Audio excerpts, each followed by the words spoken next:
Back here on the First Coast, emotional testimony today in the federal criminal trial of the former Guantanamo Bay base commander. Retired Navy Captain John Nettleton, the former commander at Guantanamo Bay, is charged with lying to investigators and obstructing the search for a missing civilian contractor back in 2015. Chris Tur went missing after a party on base almost 5 years ago to this day. His body was found days later floating in Guantanamo Bay. Prosecutors say Nettleton lied to cover up an affair with Tur's wife and a fist fight he had with Tur the night he went missing. On your side's David Jones was back in the courtroom again today with two key witnesses and some very difficult testimony, David. Without a doubt, some very strong emotions in the courtroom today. We heard first from John Nettleton's daughter, who was there to witness the fight between her father and Christopher Tur. Later, we heard from Tur's wife and Nettleton's former lover, both of whom some of the last people to see Christopher Tur alive.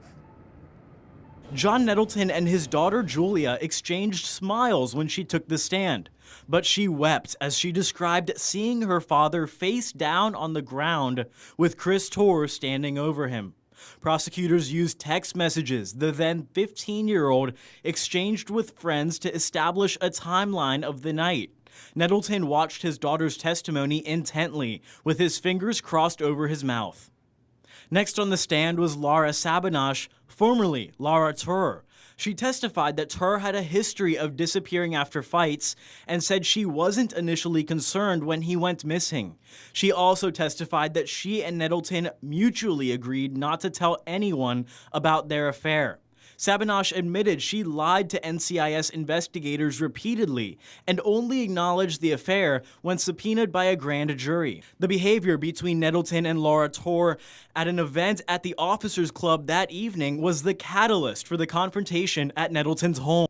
Nettleton is facing 8 counts in total in federal court, with the trial expected to last 2 to 3 weeks.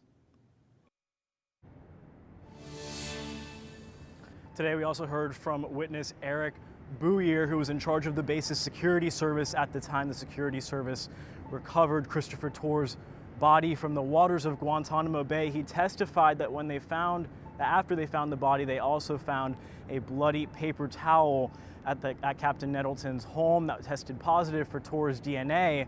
He testified that when he went to Captain Nettleton with this information, Nettleton said, quote, "That's probably nothing," which Bouyer said he considered odd. Live in front of the federal courthouse, David Jones, First Coast News, on your side.